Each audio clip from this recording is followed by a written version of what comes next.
থাকে তাহলে হকটা তার। আমি তার বাড়ি গিয়ে নবী বলেছেন তোমার পছন্দের জিনিস যদি তোমার ভাইকে না দিতে পারো তুমি প্রকৃত মুমিন হতে পারবে না। জাকাতের সিস্টেমটা হয়তো অন্যরকম ভাবে নিয়ে যাচ্ছে, এটা তাদের ব্যর্থতা, তার ইসলামকে বুঝিয়ে দিই।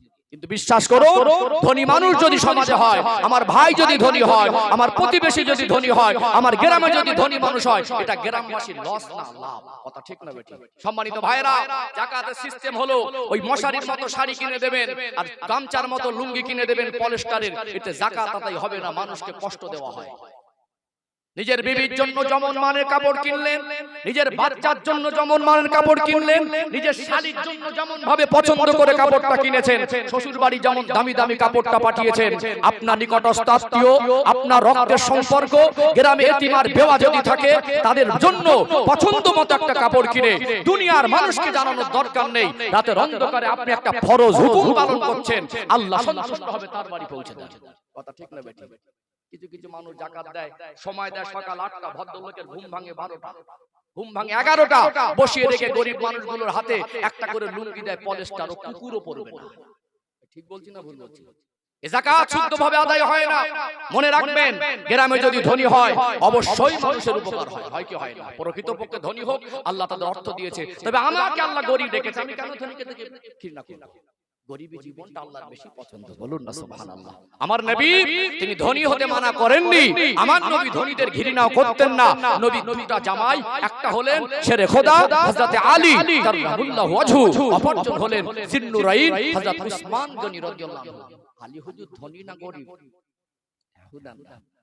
শুধু গরিব না, অনেক গরিব, অনেক গরিব। হযরত উসমান গনি রাদিয়াল্লাহু আনহু ধনী ছিলেন না গরিব ছিলেন? শুধু ধনী না, আজকে দিনের যেমন তেমন ধনী না, অনেক অগাধ সম্পদের মালিক। আজও 2023 সালের তথ্য বলছে সৌদি আরবে উসমান গনি রাদিয়াল্লাহু আনহুর ব্যাংক অ্যাকাউন্টে আজও আছে। কথা বুঝতে পেরেছেন?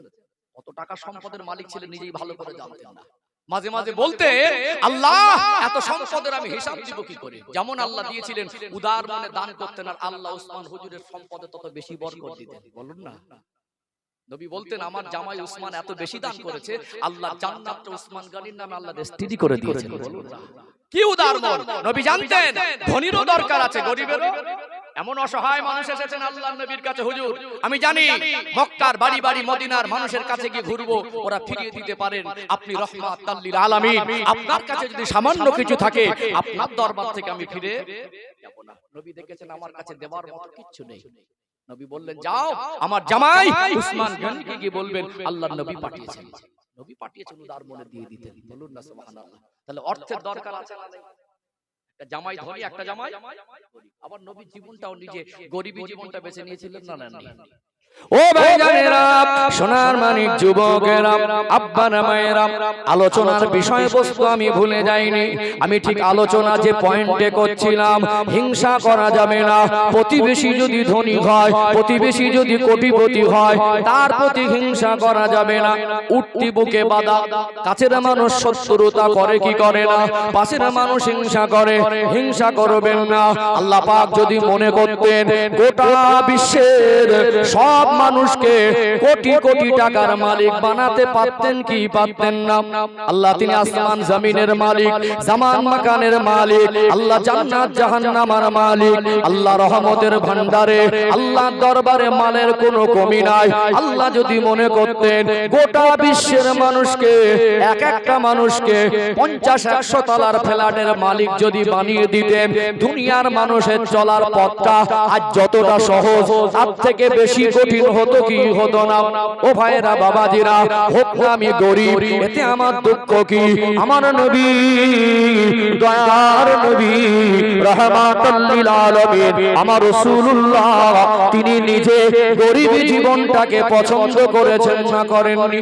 নবী আমার বলতেন বিবি আয়েশা, আমি দুনিয়া সুখ শান্তি চাই না, এমনও তুমি আমার সংসারে অভাবের দিনে কখনো দেখেছি একটু খেজুর খেয়ে পানি খেয়ে শুকনা রুটি খেয়ে দিন অতিবাহিত করেছো, 2 দিন 3 দিন পার হয়ে গেল, বাড়িতে এক সাজে রান্নার জন্য কিছু নাই, তুমি মুখ বুজে সহ্য করো। ও বিবি আয়েশা, তোমার কি মন খারাপ হয়? ইয়া রাসূলুল্লাহ, ইয়া হাবিবাল্লাহ, আপনার পূর্ণিমার চাঁদের মতো চমকানো চেহারা দেখার পরে, আপনার মুখে সান্ত্বনা বাণী শোনার পরে আমি আয়েশা আমার সংসারের সুখ শান্তি আর অভাব অনটনের কথাটা ভুলে যাই। আরো জোরে বলুন ও ভাইজানেরা, সোনার মানিক যুবকেরা, আব্বারা মায়েরা, দয়ার নবী বলতেন আয়েশা, আল্লাহ কি আমাকে ভালোবাসেন না?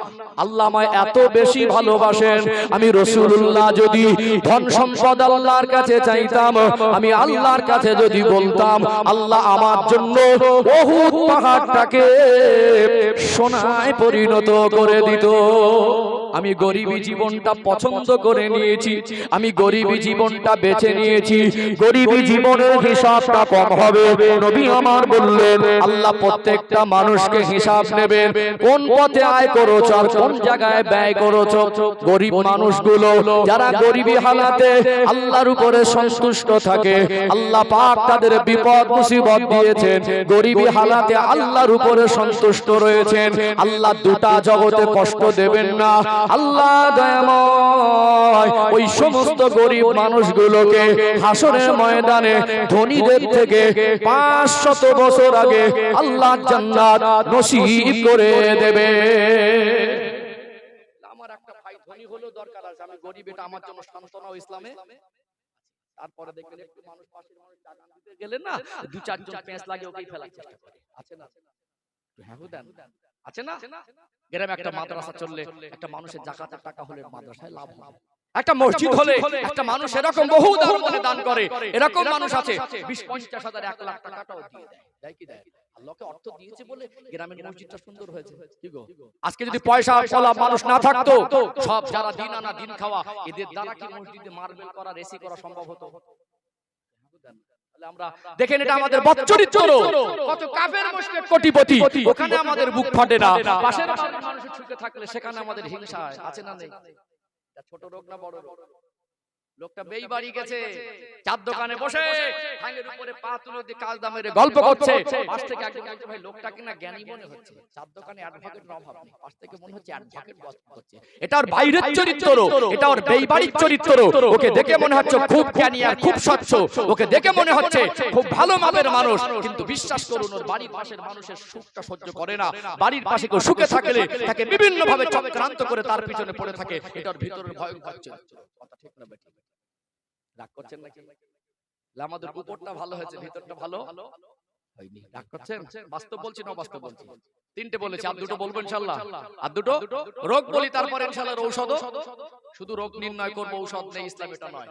যেমন মানুষের শারীরিক রোগের চিকিৎসা হয় ডাক্তারখানা হসপিটালে, মানুষের চারিত্রিক রোগের চিকিৎসা হয় এই জান্নাতের বাগানে। বলুন না সুবহানাল্লাহ।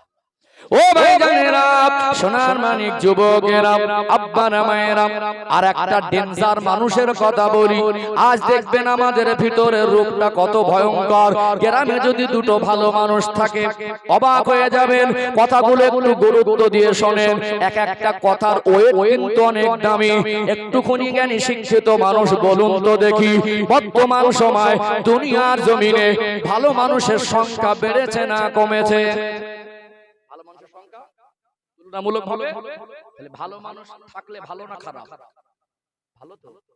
কারুর ভালো থাকা, কারুর ভালো হয়ে ঘোরা, কারুর সম্মান করে আল্লাহ তাকে সম্মান দিয়েছে, সম্মানের সঙ্গে জীবন যাপন করা, এই কারুর ভালো থাকার কারুর সম্মানটাকে কিছু মানুষ সহ্য করতে বাস্তব না অবাস্তব? ফজরের আজান হয়ে যায়, ঘুমটা ভেঙে গেল, ও কষ্ট করে ঠান্ডা পানিতে উযু করলো। ওই মানুষটা উযু করে মসজিদে চলে গেল, ইমামের পিছনে ইক্তেদা করে নামাজ পড়লো। এর বদ চরিত্র হলো ইমামের সামনে প্রশংসা করে, হুজুর আপনার গলা ভালো, আপনি খুব ভালো, আপনার কথাবার্তা ভালো। ওই লোকটা আবার পিছনে ইমামের পিছনে বদনাম করে, আছে না নেই? এরকম কিছু ডেঞ্জার মুসল্লি বেশ কিছু কিছু মহল্লায় বেশি পরিমাণে মাথা চাড়া দিয়েছে না দেয়নি।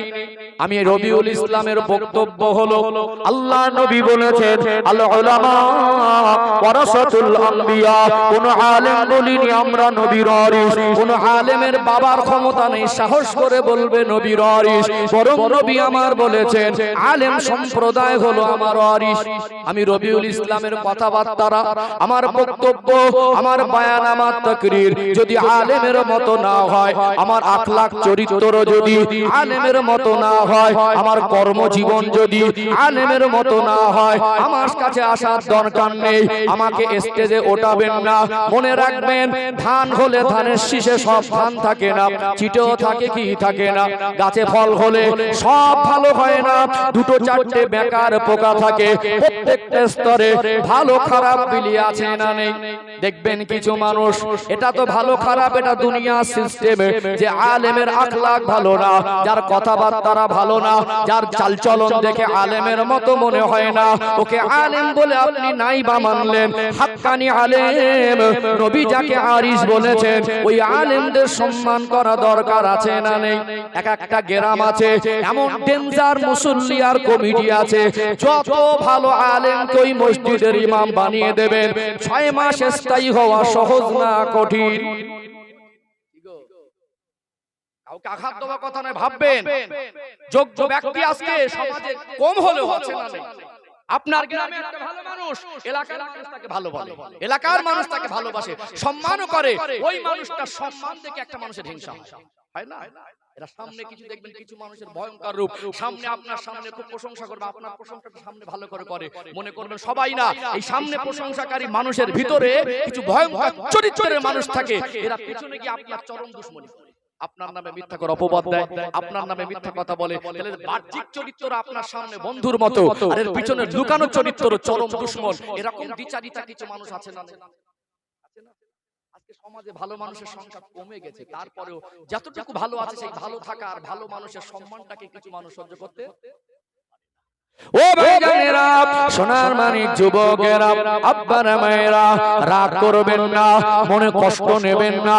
আঘাত দেওয়ার যারা উদ্দেশ্য নয়, কোন এলাকা বা কোন ব্যক্তিকে টার্গেট করে কথা আমি বলি না। আমি জাস্ট বোঝাতে চাইছি, আপনারা জ্ঞানী শিক্ষিত মানুষ, ওয়াজ নসিহত হলো বুঝে নেওয়া জিনিস, যাতে আমাদের বিবেকটা জাগ্রত হয়। কিছু মানুষের ধারণা হুজুর ভালো করে ওয়াজ করেন, মানুষ যেন কান থেকে নামাজি হয়। কিছু মানুষের ধারণা হুজুর এমন করা করে ওয়াজ করেন, কাল থেকে মা বোনরা যেমন পর্দানসী না হয়। কথাগুলো কাগজে কলমে লিখে নেন, পৃথিবীর সব থেকে বড় বক্তাকে দিয়ে ওয়াজ করাবেন, যতই বড় বক্তা হোক, কাল থেকে সবাই নামাজি হবে না। যত কড়া ভাষায় ওয়াজ করুক না কেন, কাল থেকে সবাই পর্দানসী না হবে না। এর অর্থ হলো মানুষের জীবন পরিবর্তন কোনো আলেম করতে পারবে না, কোনো বক্তা পারবে না। মানুষের জীবন পরিবর্তনের ঠিকাদার জলসা কমিটি আর ইমাম নয়। আপনি যদি ভালো না হন, আমি হুজুর কেন, হুজুরের 14 গোষ্ঠী মিলে আপনাকে কেউ ভালো করতে পারবে না। টাটকা কথা বলছি, একটা শিক্ষিত মানুষ, যারা চাকরিজীবী মানুষ, যারা বলে আজ গর্ব করে আমার অনেক ছাত্ররা উপরের পোস্টে চাকরি করে, বলে না, ওই লোকটাকে আমি হুজুর বলে দেবো দাড়ি রাখা সুন্নত। কি গো, রাগ করছেন নাকি? আচ্ছা বলেন তো, শিক্ষিত মানুষকে কেন বলতে হবে দাড়ি রাখেন? বলেন তো, একটা মানুষের 50 বছর বয়স, মাথা থেকে পা তলা পর্যন্ত সব পেকে গেছে, ওকে কেন বলতে হবে নামাজটা পড়ো? উনি নামাজ পড়েন, আমি ওয়াজ করে ভালো ভালো নামাজ পড়েন, তার বদমাইশি, তার কবরের চিন্তা নেই, তার হিসাবটা তাকেই দিতে হবে। সে আখিরাত কি হইলো, তার গুমরাহি, আর খারাপই। আমি ওকে ভালো করে ভাবলেন কি করে? 60 বছর বয়স থেকে মনে যা বয়স পেয়েছে, মাথা থেকে পা পর্যন্ত সব পাকা। আমি হুজুর তোর হেঁটোর বয়স পাইনি, আমি তোকে ভালো করে। এখানে ভালো করতে আসিনি, মাথায় রাখবেন। শরীয়তের সঠিক কথা সঠিক পন্থায় পৌঁছে দেওয়া আলেমদের দায়িত্ব, ভালো হওয়া নিজের। আমি যদি ভালো না হয়, আমাকে ভালো করতে পারবে? কিছু মানুষ মনে করে হুজুররা কড়া করে ওয়াজ করে দিলেই ভালো হয়ে যাবে, মনে করেন। কি গো, তাই যদি হয়, কত টাকা লাগে আমি দেবো, 2 লাখ টাকা আমি দেবো, কালকে থেকে গ্রামের এক একটা মানুষের ওয়াজ করে সব নামাজি করে দিই। যাক, যদি 2 লাখ টাকার বিনিময়ে এক একটা গ্রাম নামাজি হয়, এক একটা গ্রাম পর্দানসী না হয়। আসলে ঘটনাটা অন্য জায়গায়, আমাদের অন্তরটা পাথর হয়ে গেছে, কথা ঠিক না বেটা? আমরা ভালো হইনি, হুজুর এসে ওয়াজ করে ভালো করবে, এর তো ভুল কথা।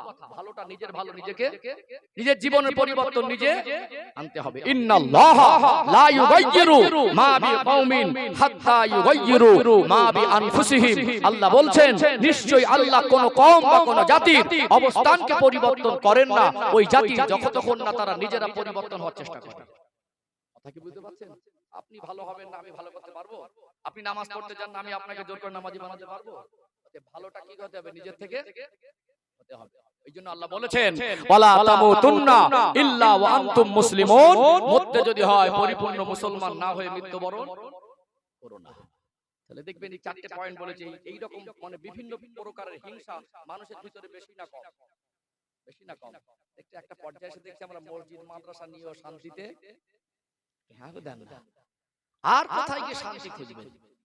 পাড়ায় শান্তি নেই, গ্রামে শান্তি নেই, এলাকায় শান্তি নেই, দেশেও শান্তি নেই। আজ থেকে 30-40 বছর আগে চিত্র মনে করেন মোরা একদিনতে দুটি কুসুম, হিন্দু মুসলমান, মুসলিম তার নয়নমণি হিন্দু তাহার। আজ কবিতাটার চারানা মূল্য আছে? আছে? আমি আবারও বলি, মাঝে মাঝে আমি বলি, হুজুর তো সকলের হুজুর। মদখোরের হুজুর, জেনাখোরের হুজুর, সুদখোরের হুজুর, লটারিখোরের হুজুর, বাবার অবাধ্য সন্তানের হুজুর, দুনিয়ায় যত রাজনীতির লোক আছে সব দলের লোকের কথাটা বাস্তব না? সবাই হুজুর তো সকলের হুজুর।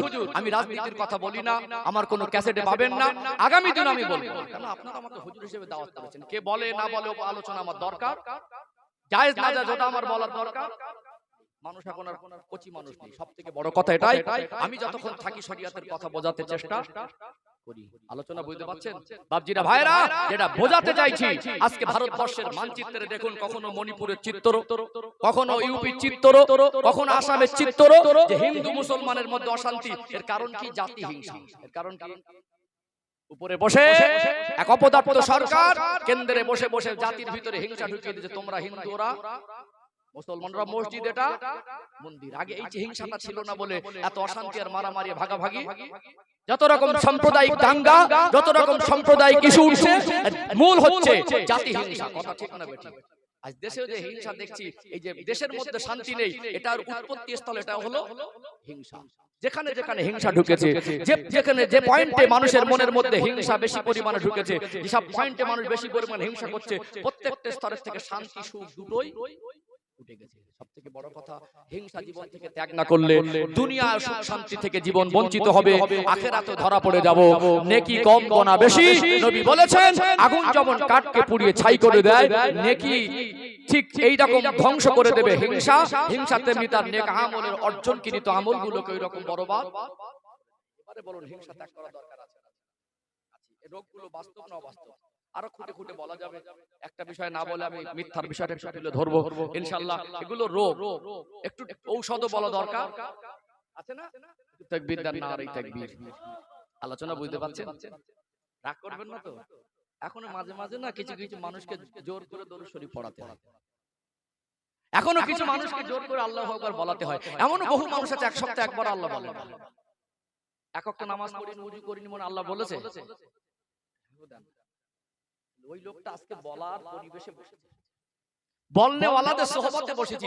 এই জায়গায় বসে যদি আল্লাহকে মুখ থেকে আল্লাহ বলে ডাকতে না পারি, এখান থেকে উঠে গিয়ে যে পরিবেশ আমাদের, যে গ্রাম্য পাড়া প্রতিবেশী যেভাবে ঘোরাফেরা ওটা বসা, ওই পরিবেশে আল্লাহ বলার পরিবেশ এরকম আছে?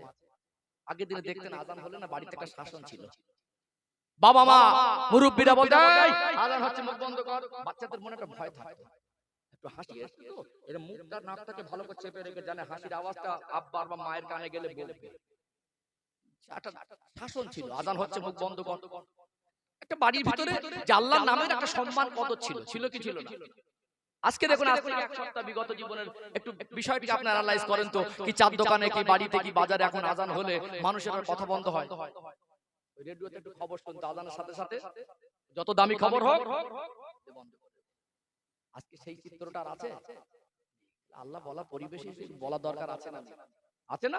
একটু সবাই মিলে একটা আওয়াজ দেন না, নারে তাকবীর। মাশাআল্লাহ, আরেকটু প্রাণ ভরে নারে তাকবীর। সিলসিলায়ে হক মুজাদ্দিদ জামান আহলে সুন্নাত ওয়াল জামাআহ রানীগাছি গ্রামবাসী বৃন্দ, এ মাহফিলের কমিটির সাহেবানগণ, নারে তাকবীর। আলোচনা বুঝতে পারছেন? এ পর্যন্ত যা বলেছি চলুন এই পয়েন্টে আগে বাড়ি। ও ভাইজানেরা, সোনার মানিক যুবকেরা, আব্বারা মায়েরা, আজ কার উপরে হিংসা করেন? কেন হিংসা জায়েজ নয়? আল্লাহ নবী হুজুর আমার গোটা বিশ্বের মানুষকে, গোটা মুসলিম সম্প্রদায়কে কেমন ভাবে সম্পর্কে আবদ্ধ করে দিয়েছেন। ছোট ছোট করে তুলে ধরি। আল্লাহ পাক আমার নবীকে 40 বছর বয়সে নবুয়ত দিলেন। আল্লাহ নবী 13 বছর একবারে মক্কায় খেদমত করলেন। একটা পর্যায়ে আল্লাহ নবী মক্কা জমিন ছেড়ে হিজরত করে মদিনা শরীফে গিয়েছেন না জাননি? এই 13 বছরে বহু ঘাত প্রতিঘাত, আল্লাহ নবীকে বহু চক্রান্ত করেছে মেরে দেওয়ার। আল্লাহ নবী একটা পর্যায়ে নিজের জন্মভূমি ছেড়ে হিজরত করে মদিনা শরীফে যখন রওনা হচ্ছেন, তখন আমার নবীর বয়স 53 বছর। কত বছর বয়স? 53 বছর বয়সে হিজরত করলেন। নবী আমার মদিনা শরীফে গেলেন। আল্লাহর নবী হুজুর আমার মদিনা শরীফে গিয়ে কোবা নামক পল্লীতে 13 থেকে 14 দিন অবস্থান করেছিলেন। আল্লাহ নবী সরাসরি মদিনা শহরে প্রবেশ করেন নাই। ওই কোবা পল্লীতে 13 থেকে 14 দিনের ব্যবধানে একটা মসজিদ নির্মাণ করেছিলেন। ইসলামের ইতিহাসে আমার নবীর হাতে গড়া মদিনায় ওটা প্রথম মসজিদ। ওই মসজিদটার নাম হলো মসজিদে কোবা। ওই মসজিদের সম্মান আছে না নেই? মদিনা সাহাবীরা বলেন, ইয়া রাসূলুল্লাহ, ইয়া হাবিবাল্লাহ, মক্কার মানুষরা বড় সৌভাগ্যবান, মক্কার মানুষদের নসিবটা বড় খুশনসিব। ওরা আল্লাহর কাবাকে পেয়েছে। যখন ইচ্ছা তখন উমরা করে, যখন ইচ্ছা তখন আল্লাহর কাবা তওয়াফ করে, যখন ইচ্ছা তখন মাকাম ইব্রাহিমে নামাজ পড়ে। আল্লাহর নবী হুজুর আমার সান্ত্বনা দিয়ে বলেছিলেন, ও মদিনাবাসী, মন খারাপ করো না। ও মদিনাবাসী, মনে কষ্ট নিও না। মক্কার মানুষ কাবাকে পেয়েছে আর মদিনার মানুষ কাবাকে পেয়েছে। জোরে বলুন সুবহানাল্লাহ। মদিনার মানুষ তো তার রাসূলকে পেয়েছেন। আমার নবী হলেন কাবার কাবা। যেদিন মক্কা বিজয় হয়ে গেল, বেলাল হুজুরকে আল্লাহ নবী বললেন, বেলাল আযান দাও। এত আবেগ, এত খুশির জোয়ার বয়ে গেল।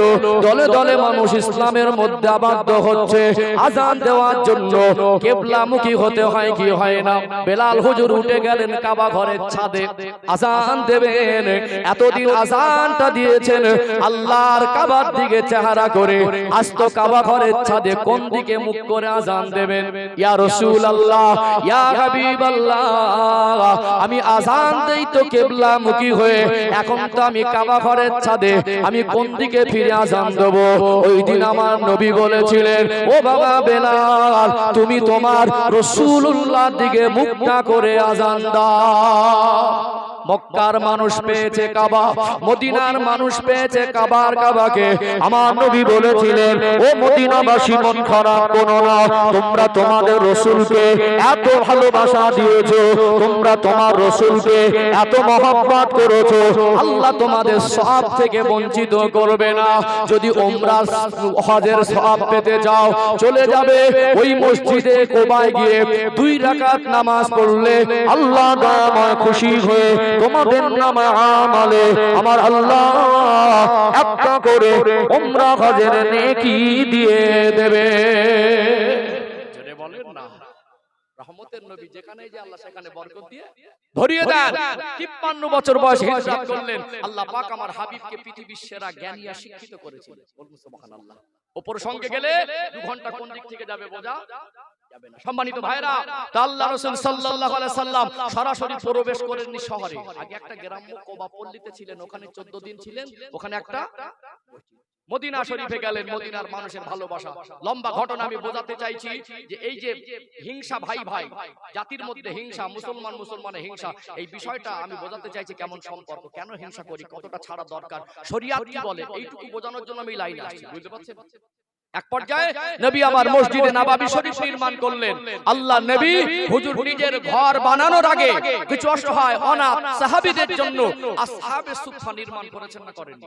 আসহাবে ও ভাইজানেরা, সোনার মানিক যুবকেরা, আব্বারা মায়েরা, তখনও 6 মাস অতিক্রম হয়নি। আল্লাহর নবী মক্কা থেকে যখন মদিনায় চলে গেলেন, আমার নবীর কিছু দেওয়ানা, কিছু পাগল সাহাবীরা মক্কায় ছিলেন কি ছিলেন না? নবী চলে গেছেন মক্কা, দয়ার নবী মার নবীর পূর্ণিমার চাঁদের মতো চমকানো চেহারাটা দেখতে পাই না। আল্লাহ নবীর কাছে লুকিয়ে লুকিয়ে যেতাম, আল্লাহ নবীর মুখ থেকে কথা শুনতাম, আল্লাহ নবীর চাঁদ মুখটা দেখতাম। নবীকে তো আর পাওয়া যায় না, ঘর ভালো লাগে না, বিবি ভালো লাগে না, দুনিয়ার সুখ শান্তি ভালো লাগে না। মক্কার সাহাবারা ভাবতে লাগলেন নবী যখন মক্কায় নেই, মক্কায় আর থাকবো না। সিদ্ধান্ত নিয়ে নিলেন শুধুমাত্র পরনার বস্ত্রটা পরে, বাপের সম্পদের অভাব নেই, টাকা পয়সার অভাব নেই, সুখে জীবন ছেড়ে আল্লাহ নবীর সাহাবীরা মক্কা থেকে মদিনায় গিয়েছিলেন না জাননি? ও ভাইরা বাবাজিরা, আর একটু গভীরভাবে উপলব্ধি করুন। সবে মাত্র বিবাহ করেছেন 6 মাস, সুন্দরী বিবির মায়া একদিকে, রাসূলুল্লাহর ভালোবাসা একদিকে। এই রকম কিছু সাহাবী মক্কা জমিন ছেড়ে হিজরত করে মদিনায় গেলেন। সোনার মানিক ফুটফুটে বাচ্চার মায়া একদিকে, আল্লাহ নবীর ভালোবাসা একদিকে, সব কিছু ত্যাগ করে মদিনায় চলে যাচ্ছেন। এদের রেখে যাওয়া ঘর বাড়ি, রেখে যাওয়া বাগান বাড়ি, সম্পদগুলো মক্কার কাফেররা আনন্দের সঙ্গে দখল করে নিচ্ছে।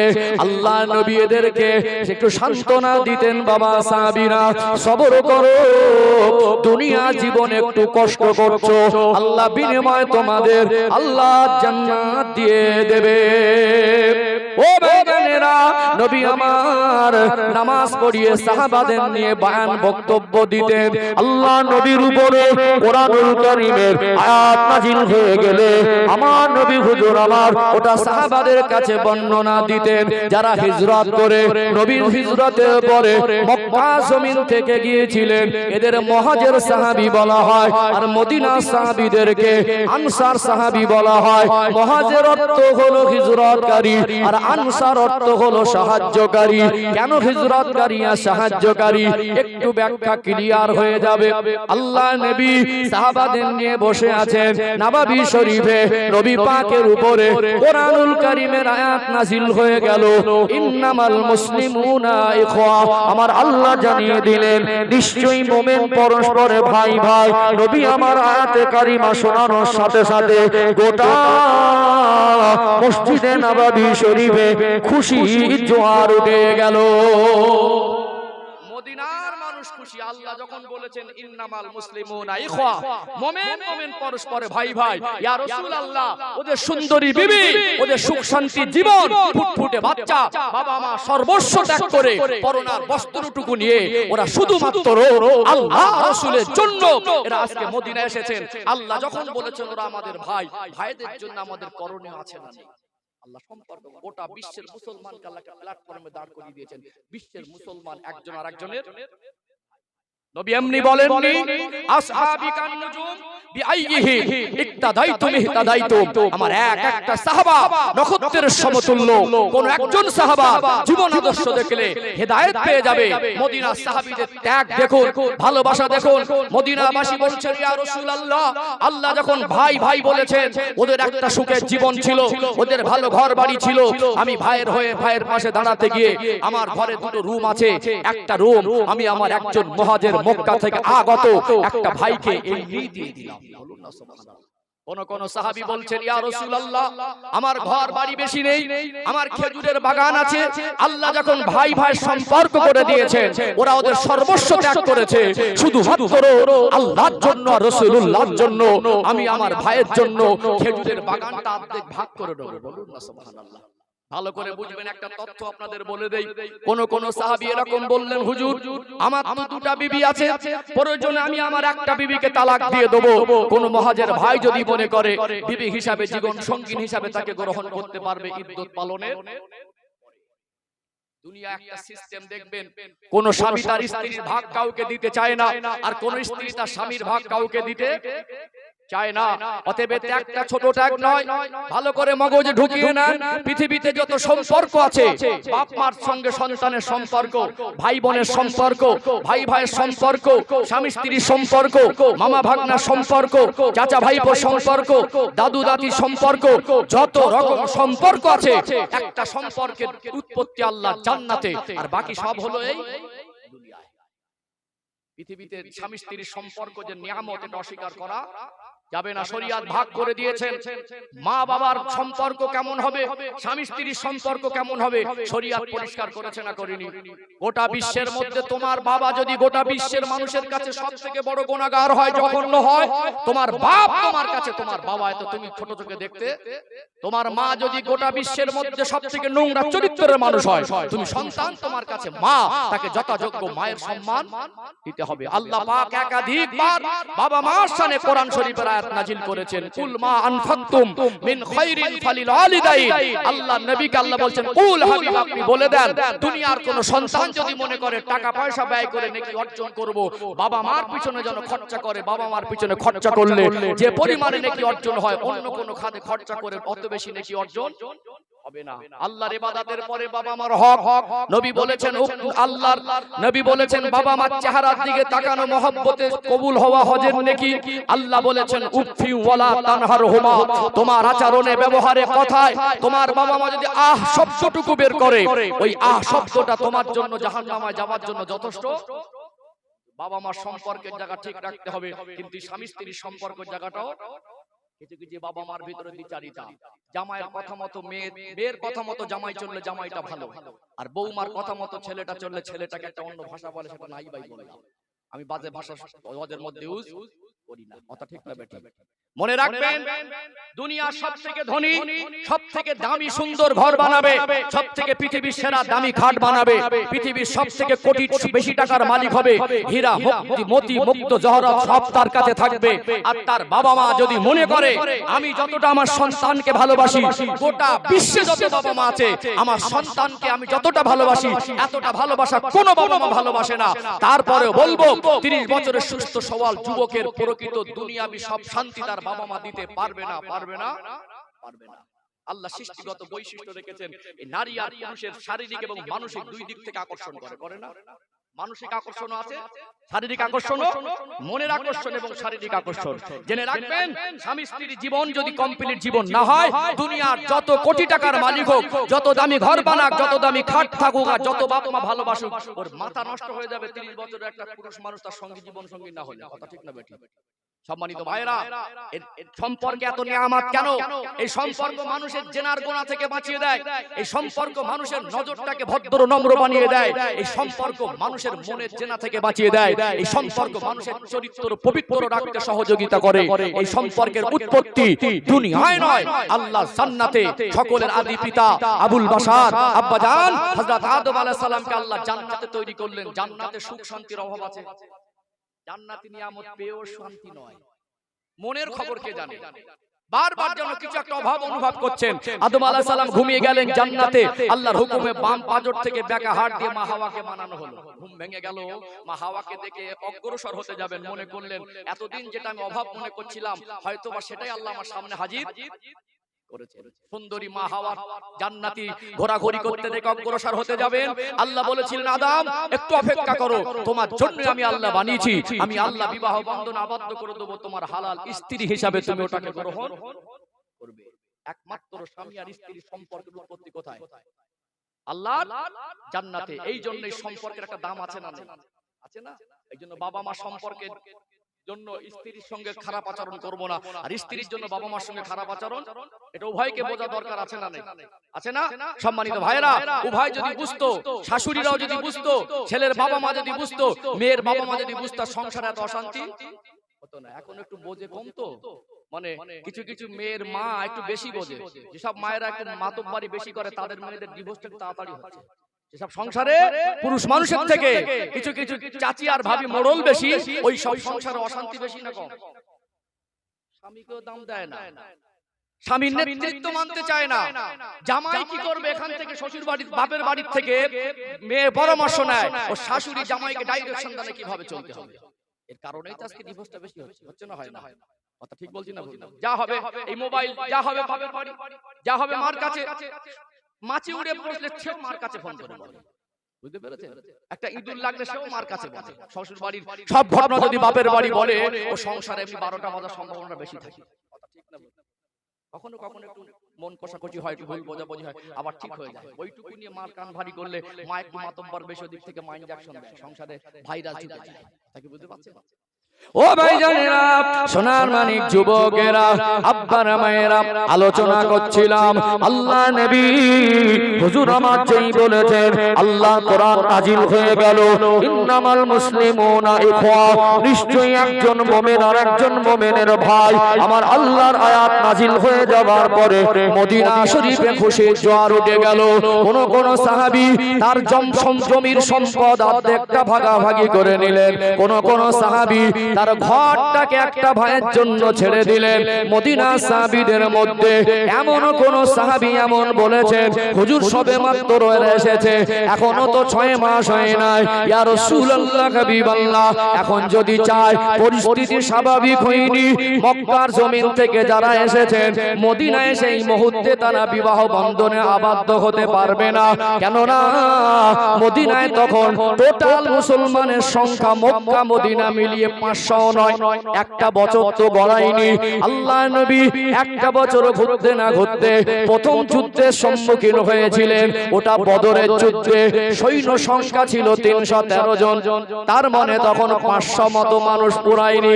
হুজুর ওদের তো একটা সংসার ছিল, ওদের তো জীবন সঙ্গিনী দরকার, প্রয়োজনে আমি আমার বিবিকে তালাক দেব।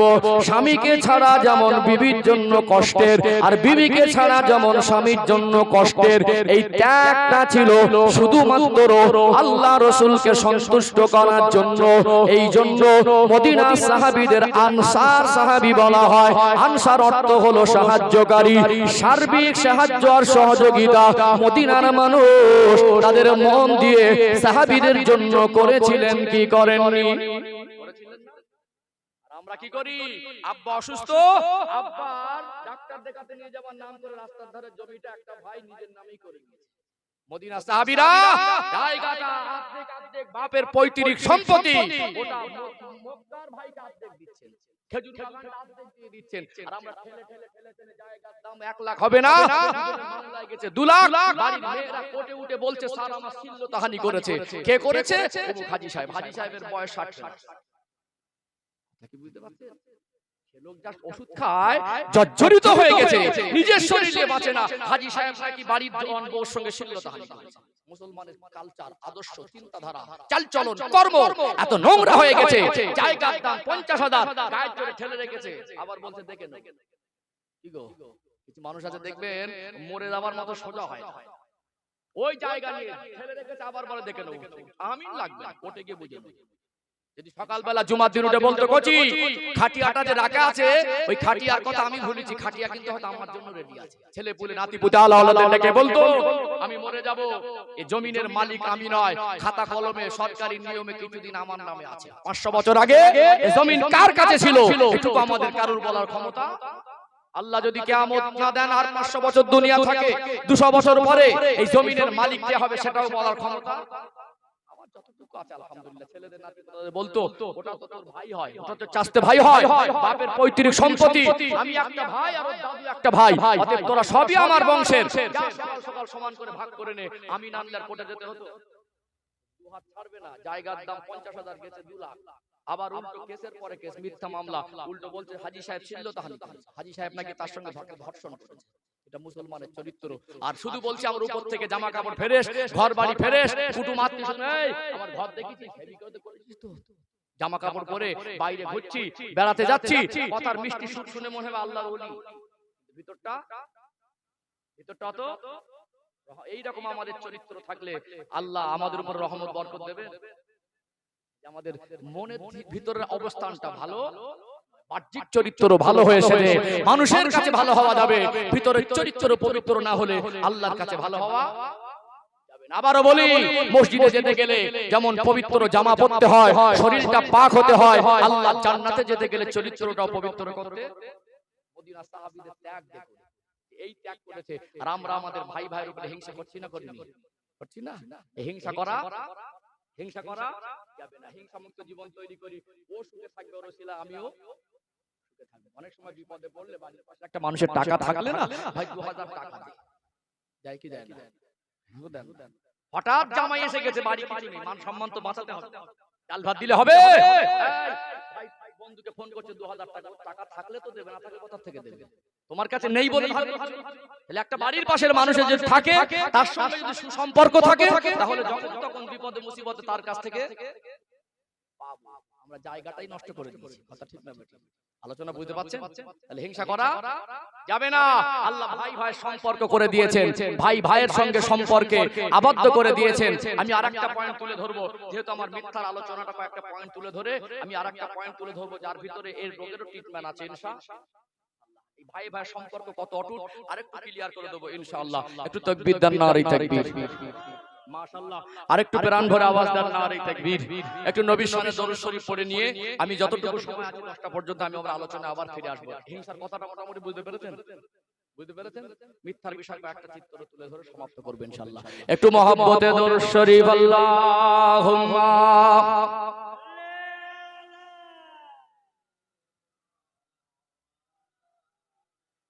ওয়া আলা আলি সাইয়্যিদিনা